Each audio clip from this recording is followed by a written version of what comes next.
Responsibility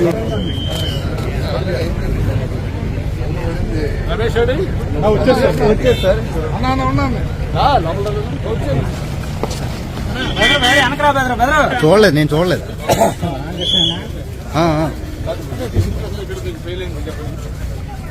ఎక్కడెక్కడి నుంచో దూరం నుంచి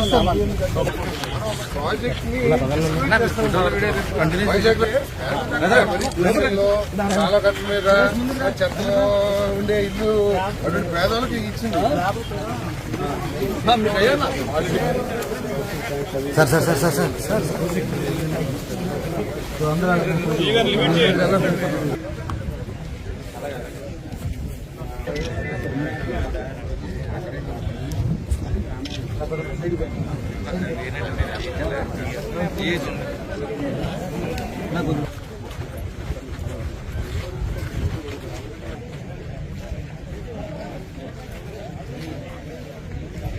నా మాట అంతా నిలబడాలి కదా. మిగతా వాళ్ళు శేఖర్ శ్రీనివాసరావు గారు స్టేజ్ మీదకి రావాల్సిందిగా కోరుచున్నాం.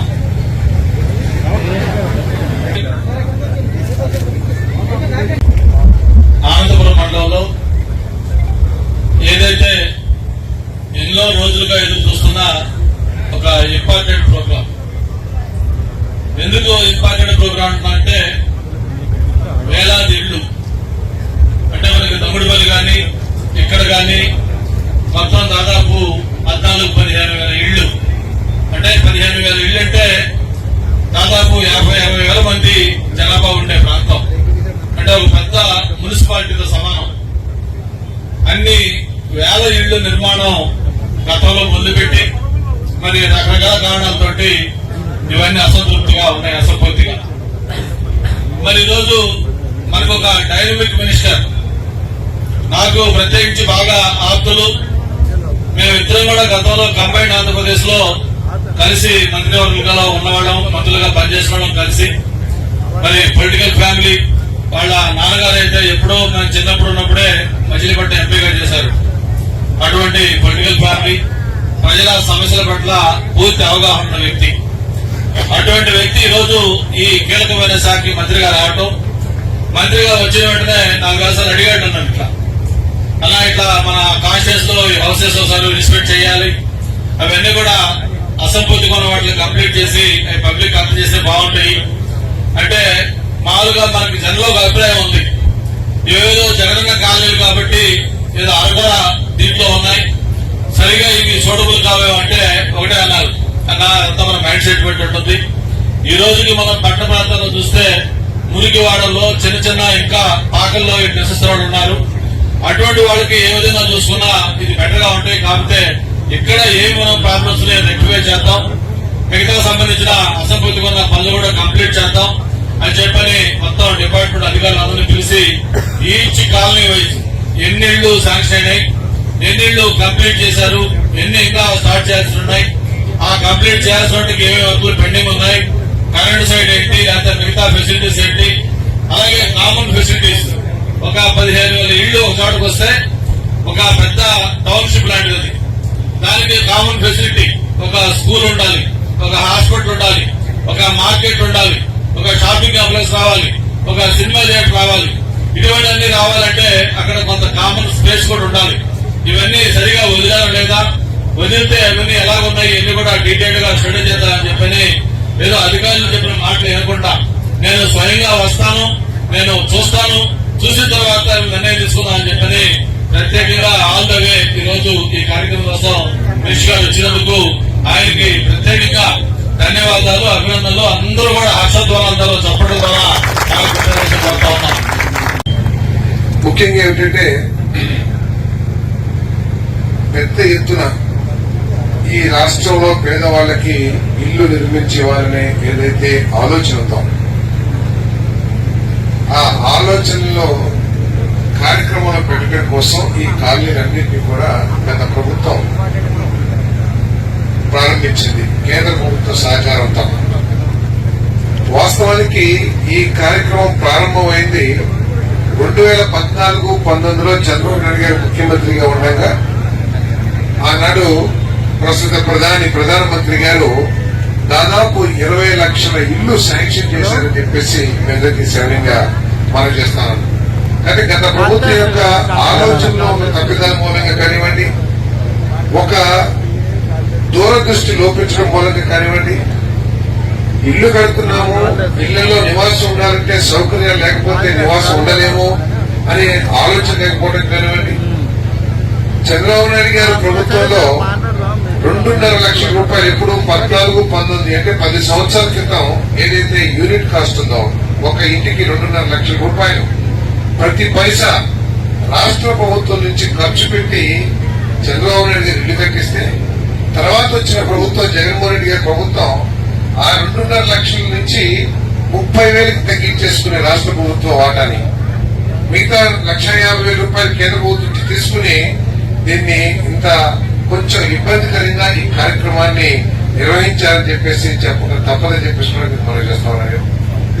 రోడ్లు పెద్ద సమస్య కనబడతలేదు, కానీ మరి విద్యుత్ సౌకర్యం ఏదైతే ఉందో అది కనీస అవసరం. ఎవరైనా సరే ఇక్కడికి రావాలంటే విద్యుత్ సౌకర్యం లేదే ఎవరు రాలేదు. అదేవిధంగా మరొకటి డ్రింకింగ్ వాటర్ స్కీమ్ కూడా ఉందని చెప్పేసి మీకు మనం చేస్తాను. ఇక్కడ కూడా గత ప్రభుత్వం మూలంగా ప్రజలకు ఏ విధంగా నష్టం జరిగిందో ఒకసారి ఆలోచన చేస్తే, జల్ జీవన్ మిషన్ అని చెప్పేసి కేంద్ర ప్రభుత్వం నిధులిస్తే కూడా ఆ స్కీమ్ ద్వారా ఇటువంటి కాలనీస్ అన్నింటినీ కూడా మరి త్రాగునీటి వసతి ప్రతి ఇంటికి ఒకలా ఏర్పాటు చేయాలని చెప్పేసి ఆలోచన చేసింది గత ప్రభుత్వం, మరి కేంద్ర ప్రభుత్వ సహకారంతో. కానీ దురదృష్టం ఏంటంటే ఆనాటి ప్రభుత్వం దీన్ని కార్యాచరణలో పెట్టుకోకుండా మన చాతకాతనం కానివ్వండి, లేకపోతే ఆర్థిక సమస్యల మంది కానివ్వండి, అంటే అప్పుల ఊబిగా మార్చేసి రాష్ట్రంలో రాష్ట్ర ప్రభుత్వం ఇవ్వాల్సిన వాటాను ఎగ్గొట్టి ఆ కార్యక్రమం పూర్తిగా మరి నిర్వహించుకోలేకపోయామని చెప్పేసి మీకు మనం చేస్తాం. కార్యక్రమాన్ని ఉపయోగించుకోలేకపోయాం. 25,000 కోట్ల రూపాయలు కేంద్ర ప్రభుత్వం మనకు శాంక్షన్ చేస్తే కేవలం ఒక 2,000 కోట్ల రూపాయలు ఖర్చు పెట్టేసి మిగతా 23,000 కోట్లు కూడా మురిగిపోయేట్టు చేసుకుంది గత ప్రభుత్వం అని చెప్పేసి మనం చేస్తారు. ఈ రోజు నేను పరిశీలించిన దాన్ని బట్టి చూస్తే ఏంటంటే ఇల్లు బాగానే కట్టారు, దానికి ఇంకా పూర్తి చేయాల్సిన అవసరం ఉంది. తప్పకుండా ఈ రోజు కానీ రేపు కానీ మీ గౌరవ శాసనసభ్యులు కూర్చోబెట్టుకుని ఈ మిగతా పనులు ఏదైతే ఉన్నాయో వాటిని పూర్తి చేయడానికి ఏదైనా కార్యాచరణ చేయాలో ఆలోచన చేస్తామని చెప్పేసి మనం చేస్తాను. ఇందాక కూడా నేను మరి విద్యుత్ శాఖ మంత్రి గారితో మాట్లాడాను, అదేవిధంగా మరి అధికారులతో కూడా మాట్లాడాను. వారు వెంటనే ఎక్కడైతే ఇల్లు పూర్తయినాయో అక్కడ విద్యుత్ సౌకర్యం ఏర్పాటు చేస్తారని చెప్పారు. మీరు కనుక ఈ ఇళ్లలో నివాసానికి వచ్చేటట్లయితే తప్పకుండా ఆ విద్యుత్ సౌకర్యాన్ని అతి త్వరలో ఏర్పాటు చేస్తానని చెప్పేసి కూడా నేను శాఖ పరంగా ఎంతవరకు ఇవ్వచ్చని కూడా ఆలోచన చేస్తాను తప్పకుండా. మరి దానికి తోడు ఎమ్మెల్యే గారి సహకారంతో మరి విమాని నుంచి కొంత నిధులు తీసుకుని త్రాగునీటి సౌకర్యం కూడా ఈ కాలనీకి ఏర్పాటు చేసే బాధ్యత తీసుకుంటామని చెప్పేసి మీదకి సమ్మెగా మనం చేస్తాను. కాబట్టి మా అధికారులు కూడా చెప్పేది ఏంటంటే ఏదైతే కాంట్రాక్టర్లు మిగిల్చేశారో పూర్తి చేయకోకుండా ఇల్లు వెంటనే రేపే కాంట్రాక్టర్లు పిలవండి. ఎవరైతే చేశారో వాళ్ళని పిలిపించి సమావేశం ఏర్పాటు చేయించండి. అవసరమైతే వాళ్ళ శాసనసభ్యులు కూడా ఉంటారు. నిర్దిష్టంగా ఎప్పుడు లోపల కంప్లీట్ చేసి వారికి హ్యాండ్ ఓవర్ చేస్తారనే విషయాన్ని మీరు స్పష్టం చేయాలని చెప్పేసి కూడా నేను మనం చేస్తాను. కేవలం 700 మందికి మాత్రమే ప్రభుత్వ లోన్లు రిలీజ్ అయినాయి, 35,000 రూపాయలు. ఆ 35,000తో మొత్తం పూర్తి చేసుకోవాల్సిన బాధ్యత లబ్ధిదారుల మీద ఉంది. అదేవిధంగా ఎవరైతే కాంట్రాక్ట్ చేశారో వాళ్ళ మీద కూడా ఉంది. కాబట్టి లబ్ధిదారులు నేను కోరుకున్నది ఒకటే మీకు మనం చేస్తామని, మీరు ఒక పక్క ఇల్లు అద్దెలు కట్టుకుంటూ ఉన్నారు, అంతేకాకుండా ఇంత సౌకర్యవంతమైన కాలనీలో ఉంటున్నారని చెప్పేసి నేను భావించట్లా. దయచేసి ఈ కార్యక్రమాన్ని సద్వినియోగం చేసుకోమని చెప్పేసి కోరుతామని. ఏదైతే 35,000 రూపాయలు మీకు డ్వాక్రా లోన్ తరపున ఇల్లు కట్టుకోవడానికి లోన్ ఇచ్చారో దాన్ని కనుక మీరు ఈ ఇంటికి వాడుకునేటట్లయితే మీకు తప్పకుండా ఆ ఇల్లు పూర్తవుతుంది, కొద్దిగా గొప్ప మిగులుతుంది.